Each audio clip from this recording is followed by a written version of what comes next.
चलो सो ली चैटलियर्स प्रिंसिपल देखेंगे, एलसीपी। अच्छा पहले तो इसका बैकग्राउंड समझ लो। ली चैटलियर्स प्रिंसिपल अप्लाई कब करते हैं? जब कोई रिएक्शन इक्विलिब्रियम पे हो। रिएक्शन किस पे हो? इक्विलिब्रियम पॉइंट पे हो reaction is at equilibrium point. और हम क्या कर रहे हैं? हम प्रेशर बदलने की कोशिश कर रहे हैं, किसी का कंसंट्रेशन बढ़ा घटा रहे हैं। फिर मैंने क्या किया? टेम्परेचर बढ़ा दिया, घटा दिया, कैटलिस्ट डाल दिया, इनर्ट गैस डाल दिए। ऐसे 4-5 वेरिएशन करते हैं और चेक करते हैं कि इसके वैल्यू पे क्या फर्क पड़ा। किसके वैल्यू पे? इक्विलिब्रियम पॉइंट, सॉरी वैल्यू पे नहीं, बेसिकली इक्विलिब्रियम पॉइंट पे क्या फर्क पड़ा कि आगे जा रहा है या पीछे आ रहा है या वहीं का वहीं रह जा रहा है। इक्विलिब्रियम पॉइंट क्या होता है बच्चों? जब आरएफ आरबी के बराबर होता है, यही ना? ओके। अगर मान लो मेरे को चेंज करने से RF became greater than RB, तो किधर की तरफ रिएक्शन भाग रहा होगा? सोच करके बोलो Sakshi, this is very ridiculous, I am telling you ना। नहीं तो ऐसे केयरलेसनेस से ही गलत हो जाएगा एग्जाम में। आरएफ ज्यादा है किससे? आरबी से ना।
है ना?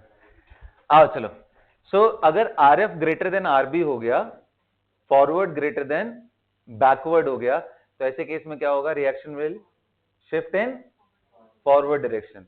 फॉरवर्ड डायरेक्शन में जाएगा तो आपको मालूम है कि प्रोडक्ट के अमाउंट बढ़ेंगे, सिंपल सी बात है। अगर मान लो कोई ऐसा चेंज कर दिया तो ये फॉरवर्ड जाएगा, और ऐसा चेंज कर दिया कि बैकवर्ड, ये तो मैं वही लिख रहा हूं। अगर मान लो आरबी ग्रेटर देन आरएफ हो गया, बैकवर्ड का रेट ज्यादा हो गया, पीछे ज्यादा तेजी से आ रहा है, आगे कम जा रहा है, तो रिएक्टेंट एक्यूमुलेट होने लग जाएंगे, तो ये कहां आएगा? बैकवर्ड। समझ गए? हाँ। अब इक्विलिब्रियम पॉइंट पे मैं क्या क्या चेंजेस कर रहा हूं? Effect of change in concentration, पहला ये पॉइंट पकड़ लेते हैं, फिर प्रेशर पकड़ेंगे। तो बताओ बेटा, अगर मान लो ए गैस है, ध्यान से समझना, ये बी गैस में जा रहा है, प्लस सी गैस बन रहा है। सिंपल सवाल बताओ, अगर मान लो मैंने बाहर से इक्विलिब्रियम पॉइंट पे आ चुका है अभी, उसके बाद मैंने बाहर से ए का कुछ मोल ऐड कर दिया, तो क्या होगा? तो आपको साफ दिख रहा होगा कि ए का मोल बढ़ाओगे सर तो आर एफ विल बिकम के एफ इंटू ए का कंसेंट्रेशन। आप ए बढ़ाओगे तो ये बढ़ जाएगा, आर एफ बढ़ जाएगा, यानी फॉरवर्ड जाएगा। समझ में आ रहा है? अगर बी बढ़ाओगे तो बैकवर्ड, बी निकाल लोगे तो तब फॉरवर्ड जाएगा। क्यों फॉरवर्ड जाएगा? बी कम कर दिया ना, तो रेट ऑफ बैकवर्ड, जो निकाल या हटा रहा है उस पर चेक करने की कोशिश करो। तो बैकवर्ड में आएगा हमारा के बी इंटू बी। आप बी कम कर रहे हो, इसका मतलब क्या हो रहा है? ये डिक्रीज कर रहा है तो ये भी डिक्रीज करेगा। ये डिक्रीज कर रहा है तो आर एफ ऑटोमेटिक उससे ज्यादा होगा, आर एफ ज्यादा होगा तो किधर जाएगा? सबको क्लियर है? तो इफेक्ट ऑफ कंसंट्रेशन खत्म हो गया। अच्छा इसमें एक कभी कभी ना लूप में चीज पूछ देता है, जैसे देखो ये क्वेश्चन ले लेगा, calcium carbonate solid breaking down into calcium oxide solid and CO2 gas. मेरे बात पे ध्यान देना, मैंने सॉलिड सॉलिड बोला है शुरू में। अब मैं बोलूंगा कि मैंने जिस डब्बे में ये रिएक्शन हो रहा था उसमें पाउडर फॉर्म में कैल्शियम कार्बोनेट को ऐसे से गिरा रहा हूं नीचे, स्मॉल अमाउंट में ऐड किया, बहुत ज्यादा नहीं ऐड किया। रिएक्शन फॉरवर्ड जाएगा या बैकवर्ड जाएगा या अनअफेक्टेड रहेगा? क्यों अनअफेक्टेड? सॉलिड का एक्टिव मास 1 होता है, तो उसके मोल बढ़ाने से उसका कंसंट्रेशन नहीं, यही है चेक पॉइंट, ठीक है ना। कंसंट्रेशन का फर्क तो पड़ता है, बट अगर वो सॉलिड हो गया तो फर्क ही नहीं पड़ेगा, समझ गए। अब कहोगे सर फिर आपने ये स्मॉल अमाउंट करके क्यों कंफ्यूज किया। तुम लार्ज अमाउंट डालोगे ना तो वॉल्यूम ऑफ द कंटेनर कम करने लग जाएगा, क्योंकि जिस डब्बे में डालोगे वो सॉलिड उसका जगह घेर लेगा, ऊपर जगह कम, तो इनडायरेक्टली आप वॉल्यूम बदलने लगोगे, उसकी वजह से बदल जाएगा चीज। स्मॉल अमाउंट पे डालने से उसमें चेंजेस नहीं आते। अरे सर ठीक है, लाइट ना कटे यार, तुम लोग अच्छे से देखते रहो, ठीक है। आरिफ ये क्लियर हो गया। ऐसे ये बताओ, मान लो कि अगर ऐसा कुछ हो गया कि मैंने effect of change in pressure, अब प्रेशर में भी दो तरीके का चीज आता है, पार्शियल प्रेशर या टोटल प्रेशर। पार्शियल प्रेशर कैसे किसी का बढ़ा या घटा सकते हैं, कोई यही सिर्फ एकमात्र कंपोनेंट ऐड कर दो, बाहर से सी डाल दो, सी डालोगे तो सी का मोल बढ़ेगा, उसका प्रेशर बढ़ जाएगा, पीवी इक्वल टू एनआरटी। तो ये तो वही वाली बात हो गई कि अगर सी डालोगे तो पीछे आएगा, ये डालोगे तो आगे जाएगा, इसको निकाल, समझ गए ना बात। लेकिन ये क्वेश्चन पूछता नहीं है, क्योंकि प्रेशर एक इंडिविजुअल का बढ़ाने से ज्यादा प्रैक्टिकल क्या है, पूरे कंटेनर को ही कंप्रेस कर दो। तो ये मान लो एक सिलेंड्रिकल कंटेनर है जिसमें रिएक्शन हो रहा है, तो इतना बड़ा सा मैंने पिस्टन ले रखा है और मैं बाहर बस खड़े होकर, यही काम है मेरा कि मैं पिस्टन को ऊपर खींच रहा हूँ फिर नीचे दबा रहा हूँ। तो पिस्टन को ऊपर खींचूंगा तो सभी के लिए क्या हो जाएगा, वॉल्यूम, पिस्टन ऊपर खींचूंगा तो वॉल्यूम बढ़ेगा ना, नीचे दबाऊंगा तो वॉल्यूम, मैं बेसिकली वॉल्यूम बढ़ा घटा रहा हूं। और वॉल्यूम घटाने से आपको मालूम है उस इंस्टेंट पे प्रेशर तो बढ़ जाएगा, बोलो ना। तो कभी ये बोले कि मैं प्रेशर बढ़ा रहा हूं, इसका मतलब वॉल्यूम घटा रहा हूं, दोनों चीजें सोचनी है। वॉल्यूम घटा रहा हूं मतलब प्रेशर, समझ में आ रहा है सबको। अब बताओ, अगर मान लो कोई रिएक्शन हो रहा है, मान लो यही रिएक्शन मैं लेके चल रहा हूं, ठीक है, ध्यान से समझना। मान लो यही कंटेनर के अंदर है, इसको मत, यही चीज मान लो कंटेनर में, अब मैंने वॉल्यूम को हाफ कर दिया, यानी प्रेशर को डबल कर दिया, तो अब मैं पूछना चाह रहा हूं रिएक्शन आगे जाएगा या पीछे आएगा। अब ये सोचना थोड़ा मजेदार हो जाएगा, मैंने वॉल्यूम क्या किया, हाफ। वॉल्यूम हाफ करने का मतलब इनका जो भी कंसंट्रेशन है वो पहले के तुलना में बाई 2 हो गया, इसका बाई 2 हो गया और इसका बाई, और पहले कितना था, मान लो सी सी सी, अरे मैं इक्वल ले रहा हूं जैसे।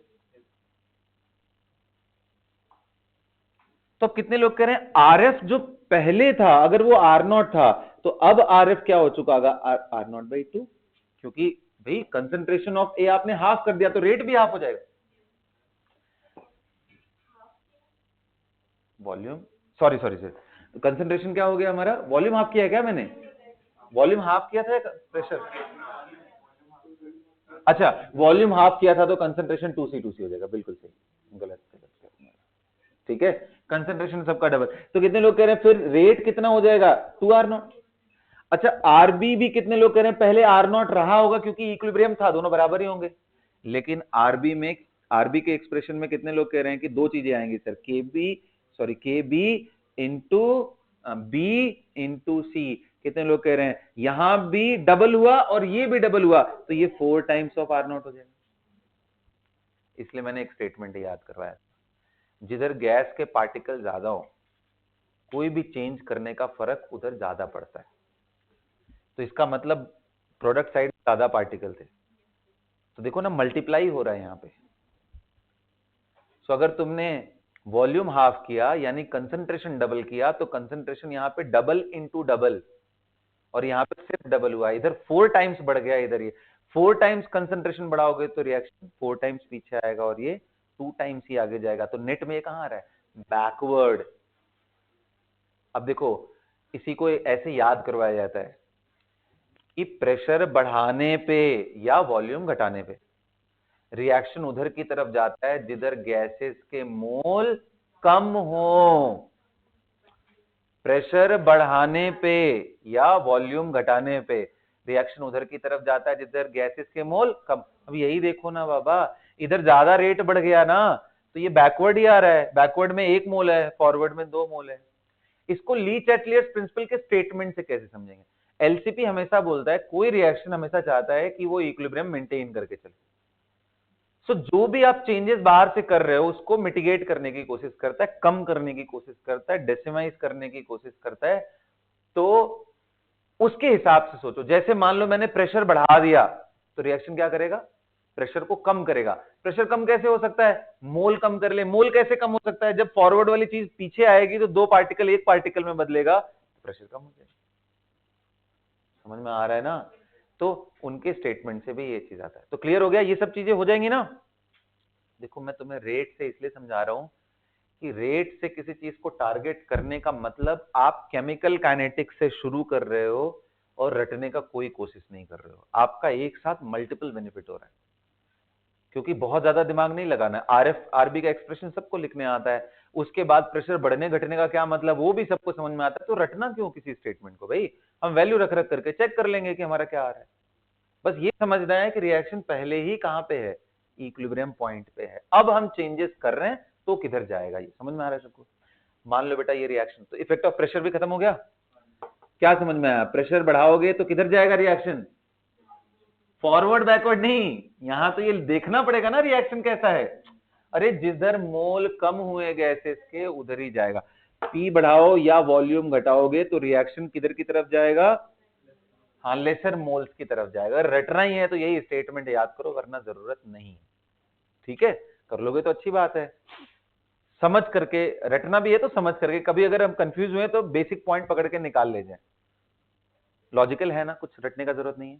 चलो ये पॉइंट आपको लिखना हो तो ये आप लिख सकते हो, ठीक है। Now coming to the reverse of this, मान लो मैंने वॉल्यूम बढ़ा दिया, वॉल्यूम बढ़ा दिया तो प्रेशर कम हो गया। अच्छा हमें फोकस वॉल्यूम पे करना है, क्यों, क्योंकि वॉल्यूम एंड कंसंट्रेशन रिलेटेड होते हैं। कंसंट्रेशन इज इक्वल टू क्या होता है, किसी का भी कंसंट्रेशन इज इक्वल टू क्या होता है, उसका मोल अपॉन वॉल्यूम।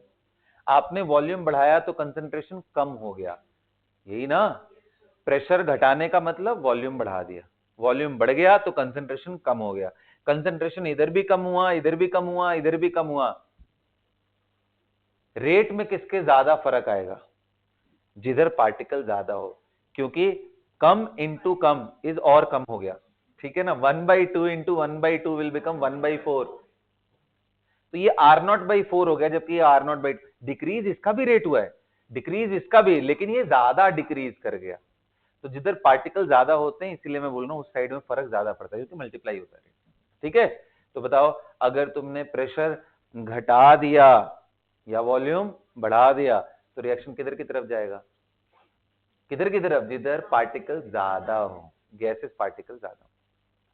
क्योंकि बैकवर्ड का रेट ज्यादा कम हो गया, फॉरवर्ड का रेट भी कम हुआ लेकिन उतना डिक्रीज नहीं हुआ। तो ये अभी आरएफ ग्रेटर देन आरबी का केस आ गया, यानी ये हो गया। ली चैटलियर्स प्रिंसिपल खत्म, बोलो। अब दो तीन एप्लीकेशन और हैं छोटे छोटे, जैसे टेम्परेचर बढ़ा दिया तो क्या होगा, तो बताओ टेम्परेचर बढ़ाएंगे तो ये रिएक्शन किधर जाएगा, एग्जैक्टली तो बताओ पहले कि ये इंडोथर्मिक है या एक्सोथर्मिक, नहीं तो किधर भी जा सकता है। अगर ये इंडो हुआ तो फॉरवर्ड, एक्सो हुआ तो बैकवर्ड। समझ में आ गया टेम्परेचर का भी। लास्ट आते हैं कौन सा, कैटलिस्ट डालते हैं। कैटलिस्ट डाल दोगे तो क्या होगा, हाँ एक्टिवेशन घट जाता है, बात सही है, लेकिन एक्टिवेशन तो फॉरवर्ड का भी घटेगा एंड दोनों का सेम घटता है। तो याद है e⁻x/RT का फैक्टर दोनों तरफ आएगा, तो दोनों तरफ कट जाएगा, ये कभी कोई इफेक्ट नहीं करने वाला है। अब आते हैं last point which is addition of inert gas. अब जितना मैंने समझाया, अगर तुम्हें समझ में आया होगा तो तुम इनर्ट गैस का आंसर मेरे बिना बताए कर ले जाओगे। बस मैं समझा देता हूं इनर्ट गैस ऐड कैसे करते हैं।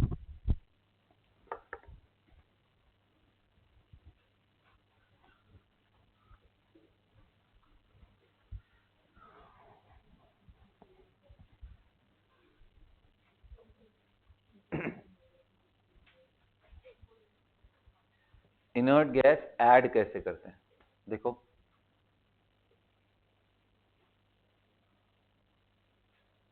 देखो दो कंडीशन में ऐड करते हैं इनर्ट गैस एडिशन।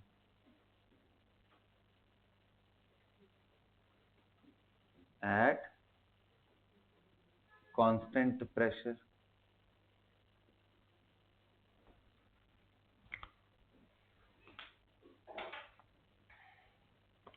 एंड दूसरा होता है एट कांस्टेंट वॉल्यूम।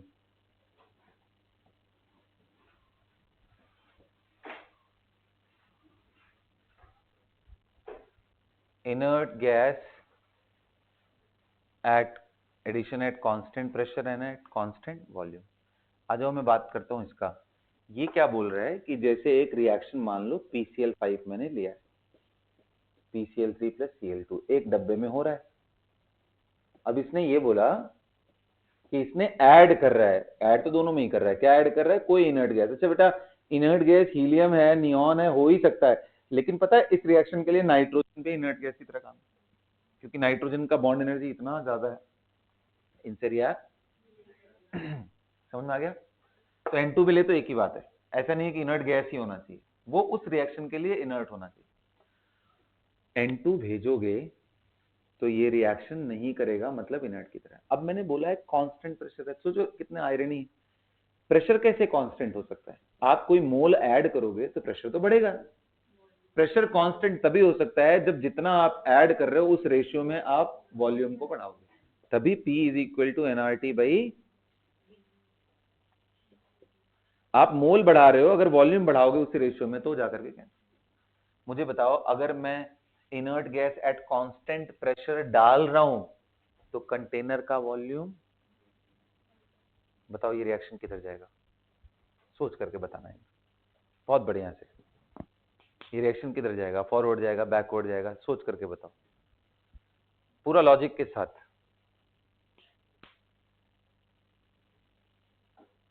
मैंने प्रेशर पे क्यों नहीं फोकस किया? क्योंकि प्रेशर से हमारा कोई आंसर निकलता यार, बस बस बहुत बोल दिया मैंने, ठीक है, सोच करके बताओ। इसलिए मैं तुम्हारा ध्यान बार बार वॉल्यूम की तरफ लेके जा रहा हूं।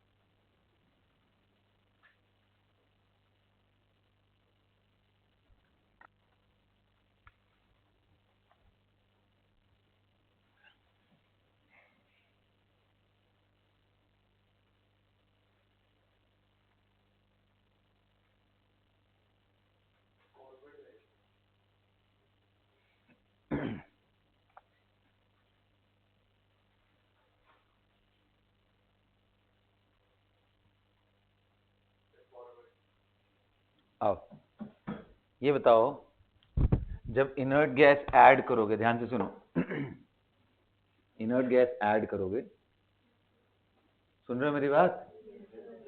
इनर्ट गैस ऐड करोगे, वॉल्यूम बढ़ाना पड़ेगा अगर कांस्टेंट प्रेशर रखे हो। वॉल्यूम बढ़ाने का मतलब इसका कंसंट्रेशन भी कम हो जाएगा, मैं C/2 लिख दे रहा हूं। आरबी इसका मतलब ज्यादा कम हो गया क्योंकि दोनों घट गए इधर, तो बैकवर्ड ऐसे, फॉरवर्ड, एक मिनट, बैक सही लिखा है मैंने, बैकवर्ड कम हो गया rate and forward basically decrease ज्यादा हुआ ना बैकवर्ड बाबा, R0/4 टाइम्स हो गया और ये R0/2 टाइम्स। किधर रिएक्शन जा रहा है? और उधर की तरफ जा रहा है जिधर पार्टिकल ज्यादा है, गैसेस पार्टिकल। कितने लोगों का ये आया था हाथ उठाओ? क्यों क्यों क्यों उल्टा आया था? वॉल्यूम बढ़ाने पे रिएक्शन किधर जाता है? यही चीज तो अभी थोड़ा देर पहले पढ़ा था। बोलना।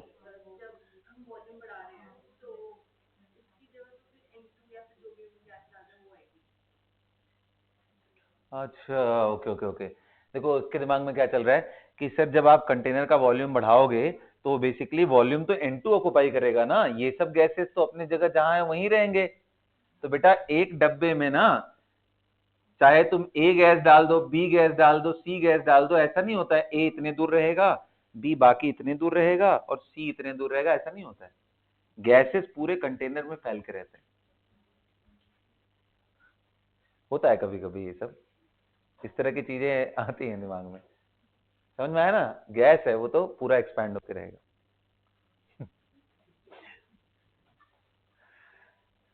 समझ में आ गया? चलो ठीक है, तो अब क्लियर हो गया ना ये किधर की तरफ जाएगा? इधर। मिसलीडिंग इंफॉर्मेशन क्या होता है, लोग का दिमाग इस पे चला जाता है, अरे प्रेशर तो कांस्टेंट है। जो स्टेटमेंट याद करके बैठे रहते हैं ना ली चैटलियर्स प्रिंसिपल का, उनको लगता है अरे प्रेशर तो कांस्टेंट है तो कुछ नहीं होगा, बस सीधा आंसर होता है, और तुरंत गलत हो जाएगा। ध्यान किस पे रखना है? वॉल्यूम पे क्या फर्क पड़ रहा है, क्योंकि वॉल्यूम से हमारा रेट डिसाइड होता है और रेट से ही सब कुछ डिसाइड होता है। अगला दे रहा हूं, एट कांस्टेंट वॉल्यूम, अब ये मैं कुछ नहीं बोलूंगा। If the volume is constant, inert gas is added, tell me ये रिएक्शन फॉरवर्ड जाएगा या बैकवर्ड जाएगा?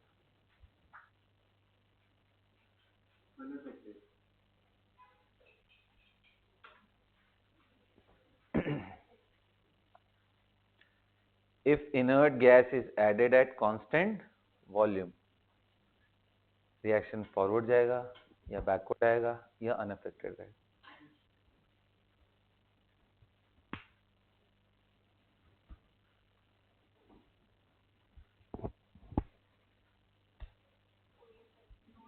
राइट आंसर इज अनअफेक्टेड, क्योंकि जब आपने डब्बा ही फिक्स कर दिया तो वॉल्यूम बदल रहा नहीं है, मोल किसी का बदलता वैसे भी नहीं था जब तक कि आगे पीछे ना जाए। तो यार सबका रेट अब पहले जैसा ही है, आर नॉट अभी भी, आर नॉट पहले भी था, तो कोई फर्क, समझ आ गया। सो कांस्टेंट वॉल्यूम पे कोई फर्क नहीं, कांस्टेंट प्रेशर पे उधर की तरफ जिधर ज्यादा पार्टिकल्स गैसेस के। सबको क्लियर हो गया? अगर इतनी बात तुम्हें समझ आ गई है तो मैं एक फेज इक्विलिब्रिया का क्वेश्चन पूछता हूँ ना। जैसे मान लो H2O, ध्यान से समझना, ये लिक्विड है, इसका इक्विलिब्रियम ले रहा हूं H2O वेपर के साथ या गैस के साथ। डेल्टा H आप सभी को मालूम है, एंथैल्पी ऑफ वेपराइजेशन पॉजिटिव होता है। इस रिएक्शन पे अगर मैं ऊपर से प्रेशर बढ़ा दूं तो ज्यादा पानी बनेगा या ज्यादा गैस बनेगा? मोर लिक्विड वाटर विल फॉर्म और more water vapour will form.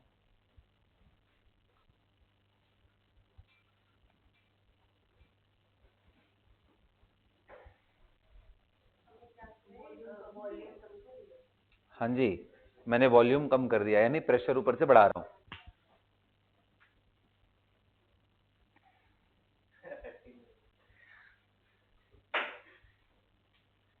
सोच लो, बहुत ही मजेदार केस है ये।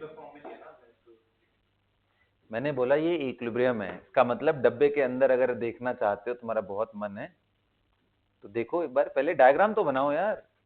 इतना जल्दी किस बात का है, क्यों भागना है, मतलब मुझे समझ नहीं आता है किस बात की जल्दी है भाई तुम लोगों को। मैं बार बार समझाने की मतलब कोशिश कर रहा हूं तुम लोगों को कि बेटा सबसे पहले अपने एक्यूरेसी पे ध्यान दो। एक्यूरेसी पहले आती है, स्पीड उसके बाद लाना है, क्योंकि एक्यूरेसी से कॉन्फिडेंस बढ़ता है, स्पीड वहीं से बढ़ने लग जाएगा। जल्दी आंसर नहीं चाहिए मुझे, करेक्ट आंसर चाहिए। 1 मिनट बाद ही करोगे कम से कम +4 मार्क्स मिलेगा, जल्दी करके -1 ले गए तो 5 नंबर का डिफरेंस क्रिएट करोगे, तो मैं आइडिया भी नहीं लग रहा है उस 5 नंबर से क्या भला और बुरा हो सकता है। समझ रहे हो ना, क्योंकि रेंज में है तुम्हारे वो क्वेश्चन। जो क्वेश्चन टॉपिक ही नहीं पढ़ा है वो गलत करके आओगे, फर्क नहीं पड़ेगा, क्योंकि यार उसमें या तो 0 आते या तो -1 आते। बट जिसको जल्दीबाजी में गलत करके आ रहे हो, तुम्हें लगता है कैलकुलेशन तुम्हारा बहुत वीक है, अभी इमोशनली नहीं सोच रहे हो। तुम देख के आते हो कि मेरा 0 गलत होता तो मैं छोड़ देता, तो 0 आता है। छोड़ते तब ना जब नहीं आ रहा है, जो क्वेश्चन आ रहा है उसको जल्दीबाजी में गलत करने में तुम 5 मार्क्स का नुकसान करते हो। और बेटा 5 नंबर ना, अगर तुम्हारी रैंक 4000 5000 वाले रेंज में है तो 5 नंबर में वो सीधा 5000 से 6000 पहुंच जाएगा। बहुत फर्क पड़ता है एक एक नंबर का, अगर आप रैंक में रिलेटिवली उस वाले जोन में हो जो मॉडरेट वाले में आता है। बोलो बेटा। लिक्विड वाटर विल फॉर्म मोर। क्यों? देखो यहां लिक्विड है और ऊपर यहां गैसेस के वेपर पार्टिकल्स थे, तुमने क्या किया, ऊपर से प्रेशर बढ़ा दिया। प्रेशर बढ़ाओगे तो कौन कंप्रेस ज्यादा होगा, लिक्विड कंप्रेस होगा क्या? नहीं, वेपर कंप्रेस हो जाएंगे, तो कंसंट्रेशन ऑफ H2O वेपर बढ़ जाएगा, जबकि कंसंट्रेशन ऑफ H2O लिक्विड वही रहेगा कांस्टेंट। इसका मतलब इवापोरेशन का रेट वही रहेगा, बट कंडेंसेशन का रेट बढ़ जाएगा। कितना सिंपल यार, उसी रेट पे बोल रहा हूं चिपक जाओ, लेकिन नहीं समझ रहे हो तुम लोग। रेट पे ही चिपक के रहना है, मतलब। और प्रेशर बढ़ाने से ये मोर लिक्विड विल फॉर्म, बिकॉज अब इससे एक सेट फंडा भी तैयार कर लेना है। फेज इक्विलिब्रिया है ये, फेज इक्विलिब्रिया। फेज इक्विलिब्रिया में प्रेशर बढ़ाने पे, ऐसे सोचो प्रेशर बढ़ाओगे तो कोई चीज ज्यादा कॉम्पैक्ट होना चाहेगी ना, या प्रेशर बढ़ाओगे उल्टा एक्सपेंशन होने लग जाएगा, कॉम्पैक्ट होगा। तो कॉम्पैक्ट होने का मतलब लो डेंसिटी वाली चीज हाई डेंसिटी में जाना चाहती है। ये बल्कि लिख लो, in case of phase equilibria if pressure is increase then equilibrium will shift from low density side to high density side.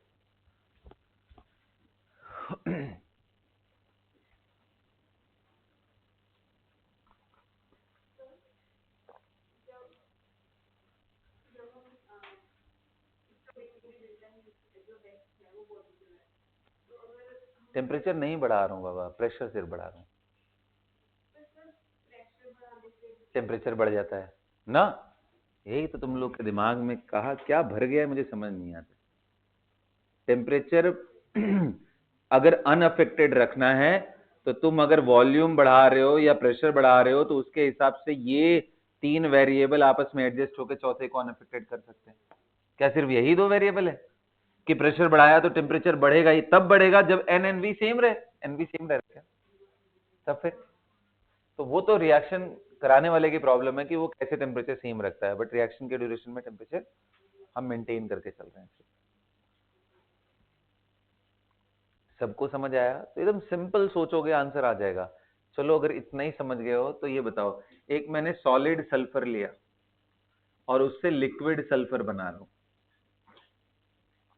इसका डेंसिटी मैंने ले लिया है 1 मान लो 9 है और ये आ गया 1.7। यूजुअली ऐसे ही होता है भाई, liquid is less denser as compare to solid, यही होता है ना जनरली। ये लिखा नहीं रहेगा तो मैं लिख दे रहा हूं ताकि तुम्हारा दिमाग थोड़ा चले, फंक्शनल कराना है अभी थोड़ा सा।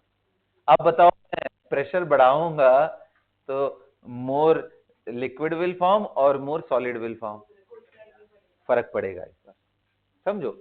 अब मैं समझा रहा हूं यहीं पे, क्योंकि तुम्हारे दिमाग में क्या चल रहा है कि इसमें कोई गैस नहीं है, यही चल रहा है ना, बोलो ना ऑनेस्टली, गैस नहीं है तो अरे सुन तो लो, रुक जाओ, रिलैक्स हो जाओ भाई, ये कोई ऑर्डिनरी प्रेशर नहीं बढ़ा रहा हूं, 100 एटीएम का प्रेशर है, मैं 120 130 एटीएम जा रहा हूं।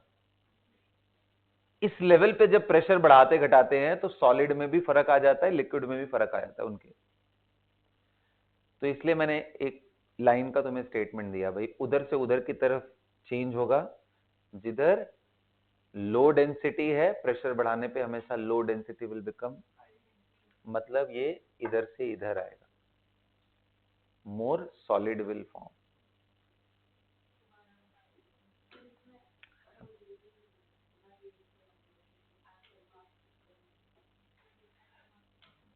देखो देखो अब यहीं पे थोड़ा सा चीज समझाना है, जब आप प्रेशर इतना स्ट्रांगली बढ़ा घटा रहे हो तो उनके वॉल्यूम कम ज्यादा होंगे या नहीं होंगे, खुद दिमाग लगाओ ना।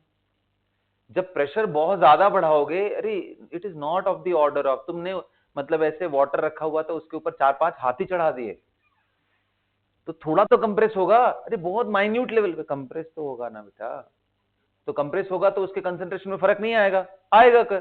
तो यही मैं बोलने की कोशिश कर रहा हूं, तुम्हारा दिमाग अभी किस पे चल रहा है, गैस वाले ओरिएंटेशन में चल रहा है, गैस तो है नहीं।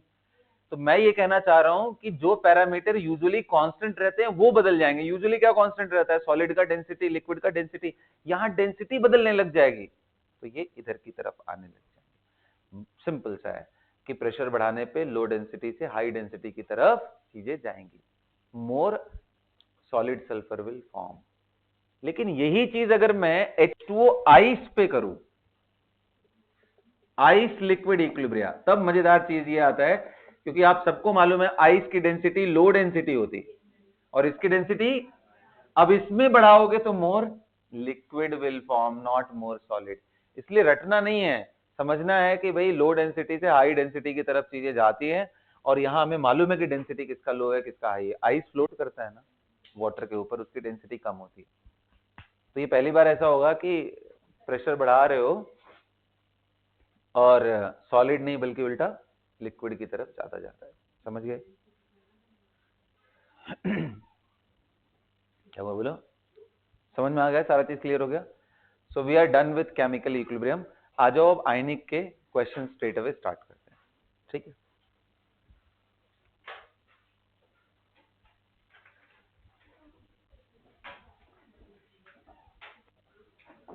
मैंने बेटा कोई भी पॉइंट नहीं छोड़ा है इक्विलिब्रियम में, समझ रहे हो ना? केमिकल इक्विलिब्रियम का मैंने एक सिंगल पॉइंट नहीं छोड़ा है, सारे क्वेश्चंस करा दिए हैं, सारे थियरी दोबारा से समझा दिया है। इसके बाद अगर अब तुम ईमानदारी से क्वेश्चन अटेम्प्ट नहीं करो तो ये अब तुम अपने आप को ही कोसोगे बस, ठीक है ना? इतना डिटेल में तो जा करके एक एक छोटी छोटी चीजें समझाने की कोशिश करी, इमीडिएट सॉल्व करना है। आयनिक देख लेते हैं। जो सबसे पहली बात, आयनिक एंड केमिकल में बस फर्क इतना है कि वहां पे हमारा नॉर्मल न्यूट्रल कंपाउंड्स देखने को मिल रहे थे, यहां कंपाउंड्स नहीं इलेक्ट्रोलाइट्स देखने को मिलेंगे, और ऐसे इक्विलिब्रियम देखने को मिलेंगे जो आयंस आपस में कंबाइन करके नॉर्मल इलेक्ट्रोलाइट या इलेक्ट्रोलाइट डिसोसिएट होकर के आयंस जा रहा है।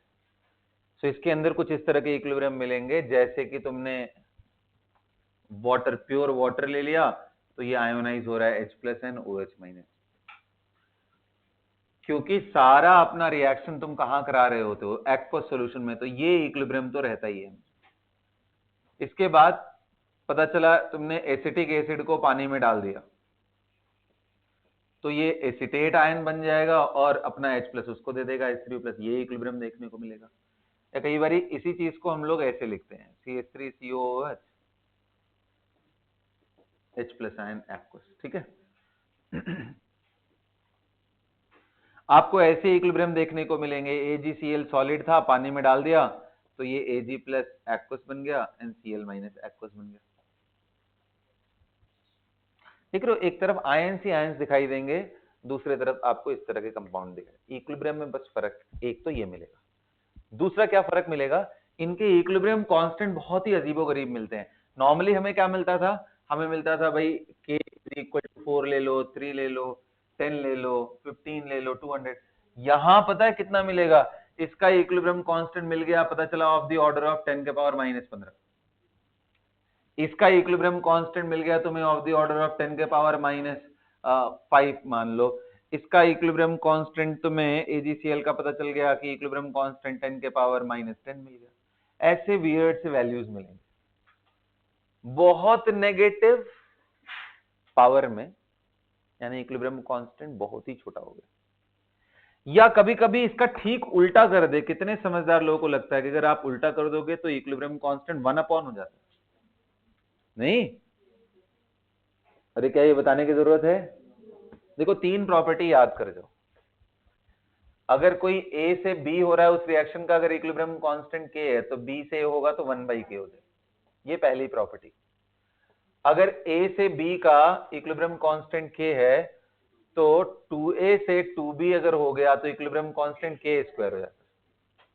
जो मल्टीप्लाई करते हो पावर, समझ में आ रहा होगा, क्योंकि इसका इक्विलिब्रियम लिखोगे तो B का स्क्वायर अपॉन A का स्क्वायर हो जाएगा। B/A मतलब क्या हो गया, K, तो K का स्क्वायर। समझ में आ रहा है? अगर दो रिएक्शन जोड़ रहे हो A से B, B से C, और बना रहे हो तुम A से सीधा C, तो तुम्हें मालूम है कि पहला और दूसरा को जोड़ने से तीसरा मिल रहा है। ये K1 है, ये K2 है और ये K3 है। तो पहला प्लस दूसरा इज इक्वल टू तीसरा अगर मिलने लग जाए ऐसे, तो बेटा K1 into K2 is equal to K3 होता है। अगर ये 3 प्रॉपर्टी आपके दिमाग में है तो आपको इक्विलिब्रियम कांस्टेंट किसी का दिया रहेगा, किसी का नहीं दिया रहेगा, उसके हिसाब से आप निकाल लो, हो जाएगा। चलो बेटा, इतनी बातें अगर आप दिमाग में रखोगे तो आ जाएगा। तो अब बताओ 1/K करेंगे तो कितने लोग कह रहे हैं ये जो वैल्यू -10 है यही K क्या हो जाएगा? अब इन दोनों में पहले डिफरेंस बताओ मुझे, ये दोनों जो स्टेटमेंट लिखा हुआ है इसमें डिफरेंस बताओ क्या है। मतलब ये अगर ऐसे लिखा है, ये लिखा है, इसको अपने वर्ड में पहले कॉम्प्रिहेंड कर। डिस्क्लेमर मैं दे रहा हूं, ये उन बच्चों के लिए चैप्टर है ही नहीं जो बिना दिमाग चलाए आंसर निकालने की कोशिश में रहते हैं। उनके लिए एडवाइस ये है कि इसको छोड़ करके इनऑर्गेनिक पढ़ो, ज्यादा फ्रूटफुल है। इसमें उन्हीं को करना है जो लॉजिक में बहुत ज्यादा घुसे हुए होते हैं, छोटी छोटी चीजें उन्हें समझने में, जानने में इंटरेस्ट होता है, वरना ये टॉपिक नहीं होने वाला है। आई एम टेलिंग यू, पहले से ही समझा रहा हूं। तो अगर एकदम लॉजिक पकड़ पकड़ के रुक करके चलना चाहते हो तो ये चैप्टर बहुत मजा आएगा, करने वाला चीज भी है। लेकिन अगर आपको पता चला डेप्थ में मजा नहीं आता है, आप हमेशा सफोकेट हो जाते हो, अरे यार कहां तक सोचूं, ऐसे कैसे सोचूं वैसे, तो बेटा ये टॉपिक ड्रॉप करके आप इनऑर्गेनिक में टाइम दो, ज्यादा फ्रूटफुल है। ऑर्गेनिक में तो ज्यादा फ्रूटफुल है। इसको सिर्फ उतना ही जानो जितने से आपके छोटे लेवल के क्वेश्चंस निकल जाए, बस उतना तो जानना ही चाहिए कोई भी चैप्टर, है ना। Now coming to the point. अब मतलब जब मैं ये क्वेश्चन पूछ रहा हूं तो बेसिकली ये दिमाग को तुम्हारे थोड़ा सा झकझोरने वाली बात हो गई कि ये इक्विलिब्रियम कांस्टेंट देख के, ये देख करके कुछ अगर चमकता नहीं है तो इसको यहीं खत्म कर दोगे। ये चमकना चाहिए, तब तो तुम समझ लो कि अब अगला स्टेप सही डायरेक्शन में ले पाओगे, वरना पहला स्टेप गलत डायरेक्शन में गया, आयनिक फंसा देगा तुमको, तो वहीं फंसे रह जाओगे, आंसर नहीं निकलने वाला है, टाइम भी वेस्ट करके जाएगा। इसलिए क्लैरिटी होना बहुत जरूरी है कि ये चैप्टर मुझे टच करना है, ये क्वेश्चन मुझे टच करना है या नहीं करना है, एज सिंपल एज दैट। तो इक्विलिब्रियम कांस्टेंट कितने लोग कह रहे हैं, जब -10 है, इसका मतलब प्रोडक्ट बाई रिएक्टेंट का कंसंट्रेशन जो रेशियो आ रहा है वो बहुत ही कम है इक्विलिब्रियम पे। बहुत कम होने का मतलब P is very very less, और P तो बनता है ना R के टूटने से, इसका मतलब ये टूटा ही बहुत कम, मतलब ये रिएक्शन मोस्टली पीछे ही रह गया। अब देखो, जो ये बात समझ पाते हैं ना, वो ये समझ पाते हैं कि अगर मान लो मैंने 50 मोल क्यों ना ले लिया हो, लेकिन इस 50 में से जो x निकल रहा है ना, ये x है, और कितने लोग कहेंगे ये 50 - x विल भी लगभग 50, गया ही नहीं। ये समझना जरूरी है, तभी तो आप अगले स्टेप में वेरिएबल कम कर पाओगे।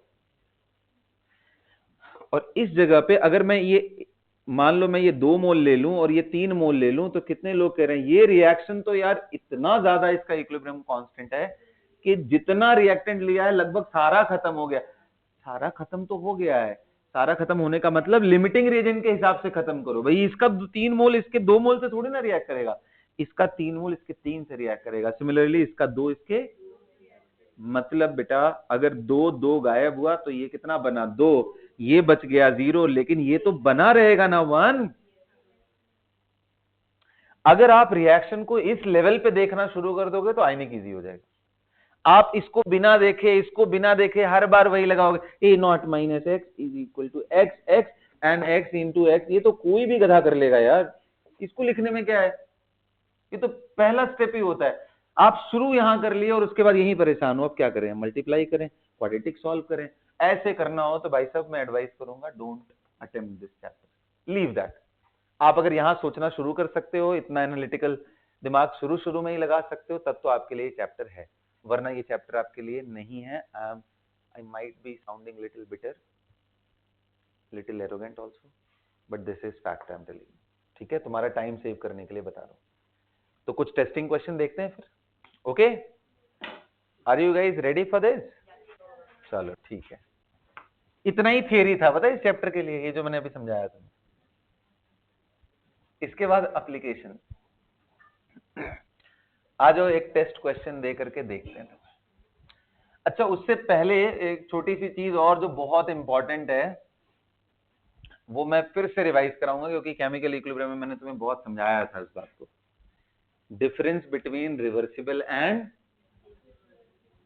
तो पहले कुछ इरिवर्सिबल रिएक्शन के जो मैंने एग्जांपल दिए थे, इसको दोबारा डिस्कस करूंगा, ठीक है।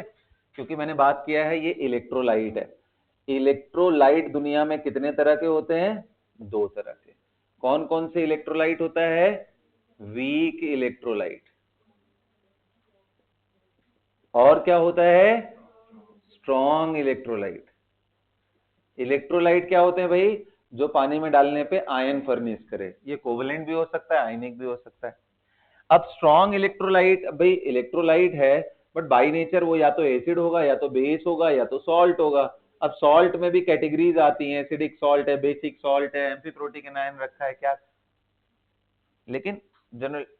अब क्या तुम्हें स्ट्रॉन्ग एसिड नहीं मालूम है? बताओ एग्जांपल। HCl, HBr, HI, ये मैं उम्मीद करता हूं आपको आता है, तो आप आगे बढ़ सकते हो इसमें, ठीक है।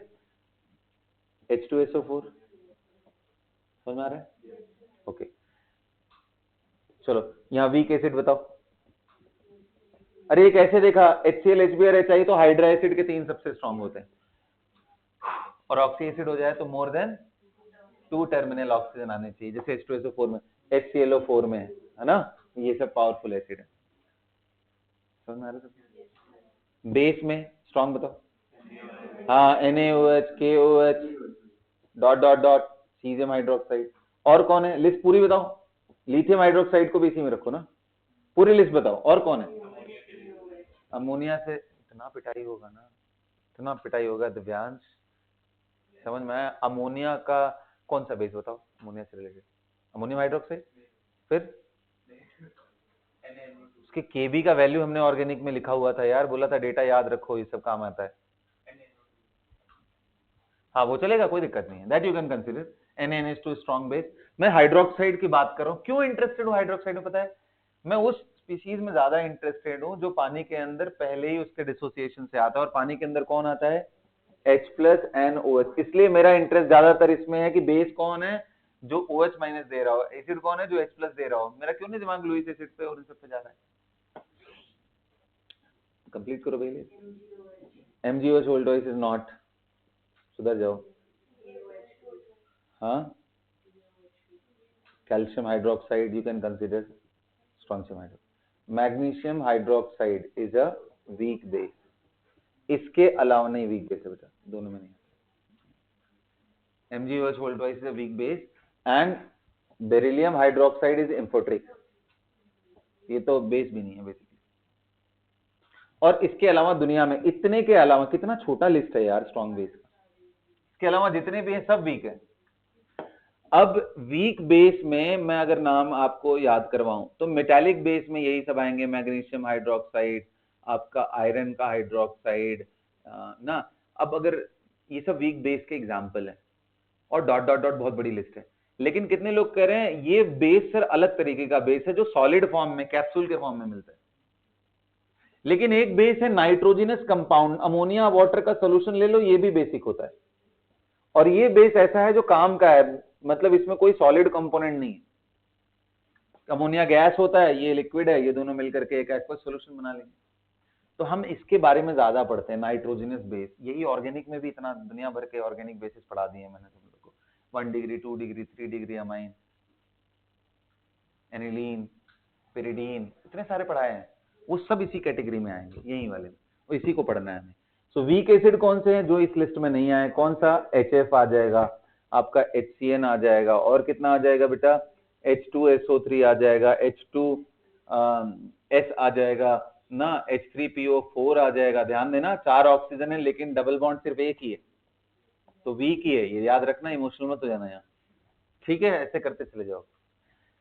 सबसे बड़ी बात आती है पता है कहां पे, सॉल्ट, क्योंकि ये तो लिस्ट अब याद ही हो जाता है। सॉल्ट में 3 चीज को दिमाग में रखोगे तो काफी हद तक तुम्हारी जिंदगी आसान रहेगी। सोडियम आयन के साथ कोई कंपाउंड दिख जाए वो सब स्ट्रॉन्ग इलेक्ट्रोलाइट,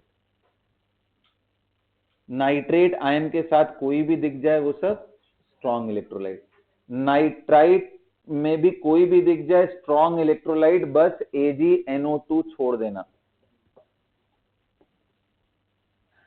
सॉल्ट में अमोनियम के भी most of the salt strong electrolyte है। अगर ये 3, सिर्फ ये 3 लाइन भी अपने दिमाग में रख पाते हो ना तो भी इसके क्वेश्चंस ठीक। सॉल्ट लिखा है, हाइड्रोक्साइड नहीं, अमोनियम का हाइड्रोक्साइड यहां आता है, बेस है वो, सॉल्ट नहीं है वो, उसको इधर रखें।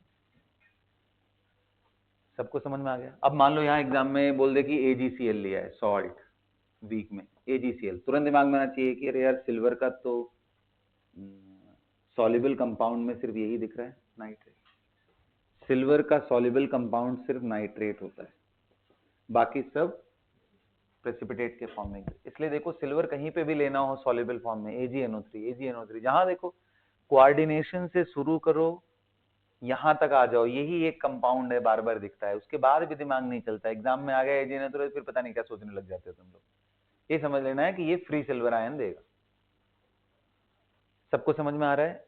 क्लोरीन मिला नहीं कि AgCl प्रेसिपिटेट बना लेगा, AgBr प्रेसिपिटेट, सिल्वर सल्फाइड सब प्रेसिपिटेट है, कार्बोनेट, सल्फेट, कुछ भी ले लो यार, सिर्फ नाइट्रेट। यहां तक सबको क्लियर है।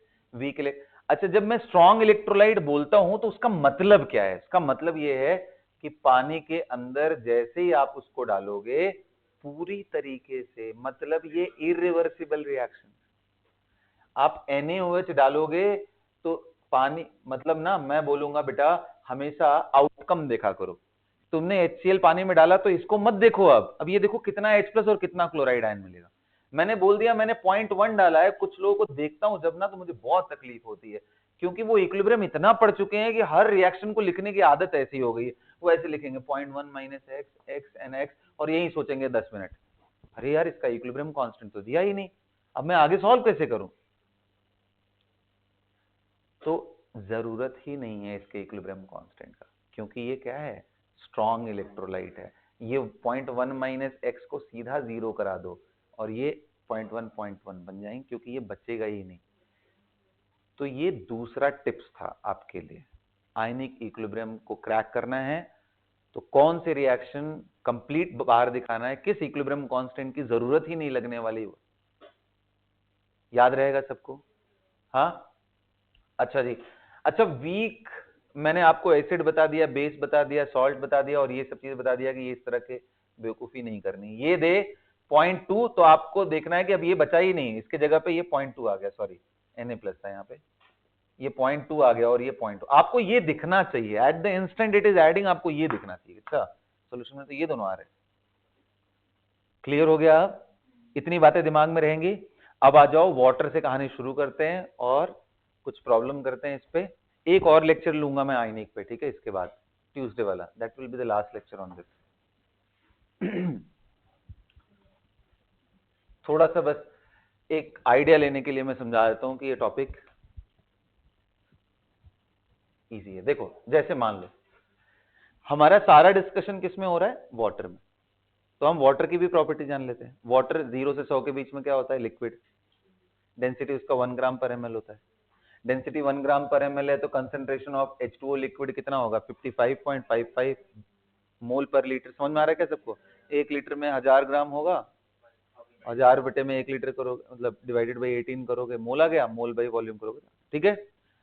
अब क्या दूसरा, water is extremely poor electrolyte, बहुत ही खराब होता है। ये जो H plus and OH minus देता है, इसका कंसंट्रेशन 25 डिग्री सेल्सियस पे इसका जो प्रोडक्ट होता है, आयंस का प्रोडक्ट, जिसको हम बोलते हैं ionic product, the product of ions at 25 degree Celsius, pure water की मैं बात कर रहा हूं, वो 10 के पावर -14। और यही प्रोडक्ट, पता है इसी वैल्यू को क्या बोलते हैं, KW, नाम क्या होता है इसका, आयनिक प्रोडक्ट। यही वैल्यू होता है -13 एट रफली अराउंड 90 डिग्री सेल्सियस। बढ़ गया क्योंकि इंडोथर्मिक होता है ना, ये अपने आप तो नहीं टूटता। समझ में आया? बोलो, यहां तक क्लियर है? अरे यार, रफली 90 डिग्री, तो एक क्वालिटेटिव डिस्कशन कर, कितना होता है? नहीं नहीं नहीं नहीं, इतना ज्यादा फर्क नहीं पड़ता होगा, वैसे तुम निकाल सकते हो। क्या इक्विलिब्रियम कांस्टेंट तुम लोग नहीं निकाल सकते हो एक टेम्परेचर से दूसरे टेम्परेचर पे? log K2 by K1 is equal to delta H upon 2.303 R 1 upon T1 minus, अरे वही जैसे K2 by K1 करते हैं, बस फर्क वहां ये होता है, यहाँ डेल्टा H होता है। वैल्यू रख करके अपना निकाल सकते हो, अभी फिलहाल उसके टेक्निकलिटी में मत घुसो। ये एंडोथर्मिक होता है, ये ज्यादा होता है, और यही value KW is equal to H plus into OH ion की वैल्यू लगभग 10 के पावर -15 के आसपास होती है, नियर टू 0, मतलब लिक्विड फॉर्म में। मतलब ये मैं रफ वैल्यू बता रहा हूं, ये एक्यूरेट बता रहा हूं, बाकी दोनों रफ है। समझ में आ गया सबको? बोलो, अगर कोई पूछे कि इसका इक्विलिब्रियम कांस्टेंट बताओ, इक्विलिब्रियम कांस्टेंट या इसी को बोलते हैं आयोनाइजेशन कांस्टेंट, कितना आएगा, तो आप बोलोगे सर ये तो H plus into OH minus divided by H2O के बराबर होगा, और इन दोनों का प्रोडक्ट आपको मालूम है कितना होता है, -14। ये -14 डाल दो और इसका वैल्यू आपको मालूम है एक्टिव मास कितना होता है, 55 ये रख दोगे तो ये आ जाएगा लगभग 10 के पावर -15 के आसपास। याद रहेगा सबको? चलो यहीं से मैं छोटे छोटे कुछ क्वेश्चन पूछता हूँ। प्योर वाटर का H प्लस आयन कितना होगा? प्योर वाटर 25 डिग्री पे लिया है, H प्लस आयन कितना मिलेगा वाटर में? 10 के पावर, क्योंकि देखो दोनों का प्रोडक्ट कितना है, -14, तो अगर ये टूटा तो ये x बनेगा, ये भी x बनेगा ना, तो x into x square is equal to इतना। H plus ion of pure water is equal to -7, और कितने लोग कह रहे हैं वही OH माइनस भी होगा, दोनों बराबर ही है ना, x कितना हो गया 10 के पावर। अब देखो कुछ ना फालतू की चीजें दिमाग में सेट कर लो। फालतू की चीजें क्या है, pH minus log to the base 10 concentration of H, POH क्या होता है, मतलब बेटा इतना सिंपल है ना, जो यहाँ P के बगल में लगाओ वही log 10 का log टू द बेस 10 ले लो, उसी चीज का माइनस के साथ, तो वही वैल्यू आ जाएगा। ऐसे में PKW बोलूं तो KW, मैं PKA बोलूं तो, अच्छा इन सब का यूजुअल मीनिंग होता है, जैसे H प्लस आयन तो आपको मालूम है क्या है, OH में, KW आपको मालूम है आयनिक प्रोडक्ट ऑफ, Ka क्या होता है, एसिड डिसोसिएशन कांस्टेंट, ऐसे ही Kb लगा दे तो, हाँ इक्विलिब्रियम कांस्टेंट ऑफ बेस जो हमारा रहता है, बेस डिसोसिएशन कांस्टेंट। सब इजी है ना? मेरे को जल्दी बताओ, प्योर वाटर का पीएच कितना आएगा? लगा लो यार, minus log to the base 10 H plus ion कितना आ गया, कितना आ गया 7। अभी यार लॉगरिथमिक आता है ना सबको, ये 7 आ गया, सबको क्लियर है। मतलब कभी पूछे न्यूट्रल वाटर है 25 डिग्री पे है, तो उसमें H प्लस आयन का कंसंट्रेशन 10 के पावर में, OH माइनस का कंसंट्रेशन 10 के पावर, बोलो, और pH pOH sum of them, सबको क्लियर है। मैं एक इसमें चेंज करना चाहता हूं, मैं ये बोल रहा हूं कि अगर इसी इक्विलिब्रियम में मैं बाहर से, इसी इक्विलिब्रियम में मैंने बाहर से OH माइनस डालना शुरू कर दिया, अब मैं OH माइनस कहां से डालूंगा, NaOH डाल दूंगा यार। बताओ OH माइनस डालूंगा तो रिएक्शन पीछे आएगा या आगे जाएगा, ली-चाटलेट्स प्रिंसिपल, आप प्रोडक्ट डाल रहे हो तो रिएक्शन अच्छा पीछे आएगा, तो H2O का जो डिसोसिएशन है वो कम हो जाएगा। अभी कितना डिसोसिएट कर रहा था, 10 के पावर -7 मोल पर लीटर कर रहा है, अब उससे भी खराब हो जाएगा, समझ गए। तो बेस डालने से वाटर का डिसोसिएशन और खराब हो जाता है। कितने लोग कह रहे हैं अगर ऊपर से एसिड डालोगे तो भी वही होगा, तब ये बढ़ाने लगोगे तो भी पीछे आएगा, इसका हमेशा हालत खराब रहता है। एसिड आया तो भी बेस, इसका डिसोसिएशन खराब होता है। लेकिन तुम चाहे एसिड डालो, चाहे बेस डालो, चाहे सॉल्ट डालो, कितने लोग कह रहे हैं कुछ भी कर लो, ये प्रोडक्ट तो हमेशा KW के बराबर होगा। ये कैसे बोल दिया मैंने, क्योंकि at equilibrium this into this का प्रोडक्ट इक्विलिब्रियम कांस्टेंट, और ये इक्विलिब्रियम कांस्टेंट ही तो है। अब इसको माइनस लॉग दोनों तरफ लेकर के सॉल्व करो तो आएगा pH plus pOH is always equal to पीकेडब्ल्यू। This is another relation which you have to remember. चाहे चाहे एसिड डालो, बेस डालो, सॉल्ट डालो, लेकिन पीएच एंड पीओएच का सम हमेशा पीकेडब्ल्यू के बराबर। और 25 डिग्री पे पीकेडब्ल्यू कितना होता है 14, यानी दोनों का सम 25 डिग्री पे 25 डिग्री पे 25 डिग्री पे कितना होगा 14। याद रहेगा सबको, हाँ। अब अगली चीज समझना है कि सर ये बताओ, इन दोनों का सम अगर 14 है तो नेचुरली कोई एक चीज ऐड करोगे तो उसमें अगर चेंजेस आएंगे तो दूसरा अपने आप बदलेगा। तो जो डायरेक्ट दिखाई देगा उसको आप कैलकुलेट कर लो, जो नहीं दिख रहा है उसको इस इक्वेशन से निकाल लेना सीधा सीधा, हमेशा हेल्प करता है, मैं बता रहा हूं, ट्रस्ट करो। अब चलो तुम्हारे लिए क्वेश्चन है, इतना सब कुछ हो गया, वैल्यू याद कर लिया, बताओ KW का वैल्यू 10 के पावर माइनस कितना होता है, कितने टेम्परेचर पे 25 पे होता है ना। अब आ जाओ बेटा, तुम्हारे लिए क्वेश्चन है। क्वेश्चन ये है कि मैंने NaOH का 0.1 मोल डुबा दिया कितने पानी में, 1 लीटर पानी में, 1 लीटर पानी लिया था उसमें इसको डुबा दिया। इसका पीएच बताओ, पीओएच बताओ, देखिए क्या करते हो। क्वेश्चन है तुम्हारे लिए।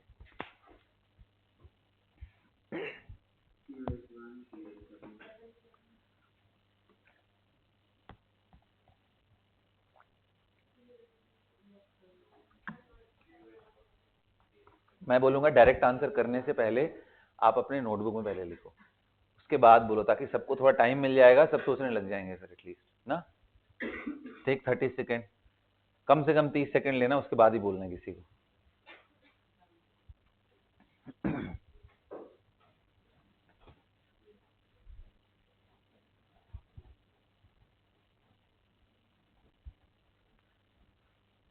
कितना है आंसर, पीएच कितना है,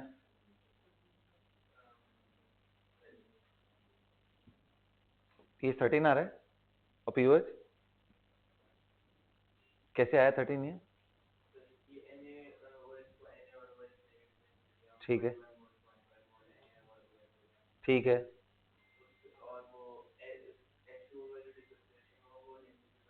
बिल्कुल सही आंसर है, गुड, वेरी गुड, एकदम सही।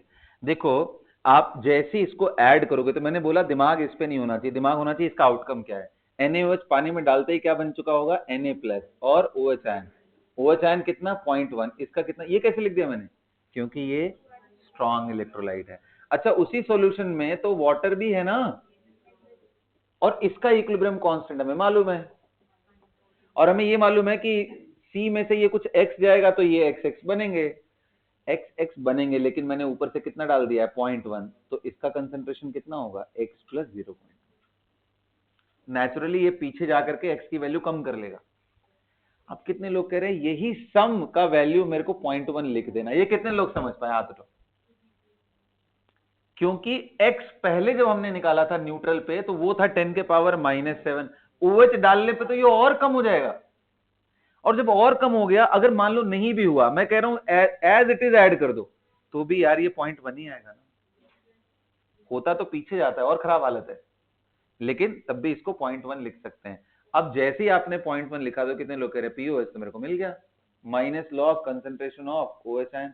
कितना आ गया बेटा 0.1 का 10 के पावर -1, और ये वैल्यू कितनी आ गई 1. और पीओएच 1 आ गया तो पीएच कितना आ गया 14 - 1. समझ में आ गया? हाँ, क्लियर हुआ? अब मैं पूछूं कि degree of dissociation of water पहले कितना था और बाद में कितना है, NaOH डालने के पहले और NaOH डालने के बाद. तो देखो पहले कितना था x कितना था पहले 10 के पावर -7 अपॉन कंसंट्रेशन. यार कितना था कंसंट्रेशन 55.55, या सी ही रखो कोई दिक्कत नहीं. बाद में कितना हो गया, तो अब कहोगे सर ये तो 0.1 निकल के आया, ये तो समझ में आया, लेकिन x तो अभी तक निकला ही नहीं. x निकल गया है यार. अगर OH माइनस तुमको मालूम हो, इक्विलिब्रियम कांस्टेंट मालूम हो, तो Kw is equal to OH minus into H plus ion, ये मालूम है ना -14, और ये भी मालूम है 0.1, तो ये नहीं निकल जाएगा. H प्लस आयन कितना आ गया, ओ माय गॉड -13. कुछ देख रहे हो कितना खतरनाक चेंज हुआ है. डिवाइड कर लो तो मिलियन टाइम्स रिड्यूस हो गया है. इसलिए बोलते हैं किसी भी वीक इलेक्ट्रोलाइट में कोई बाहर से कॉमन आयन आ जाए तो उस इलेक्ट्रोलाइट का डिसोसिएशन सप्रेस हो जाता है, पीछे आ जाता है, कम हो जाता है.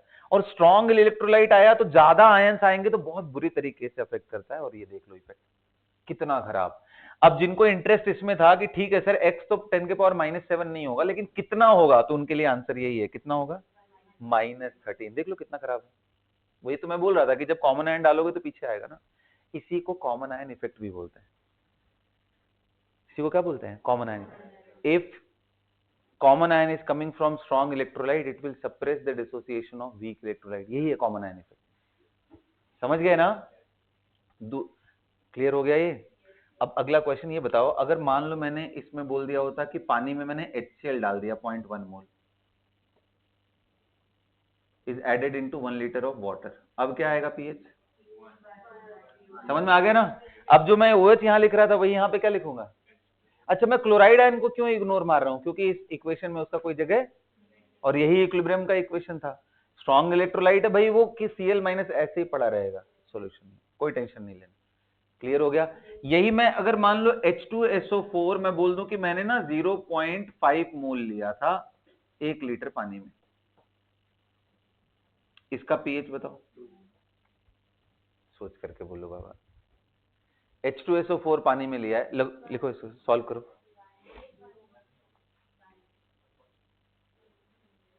फिर लिख लो यार, 1 मिनट लगता है, क्यों एंटिसिपेट कर रहे हो.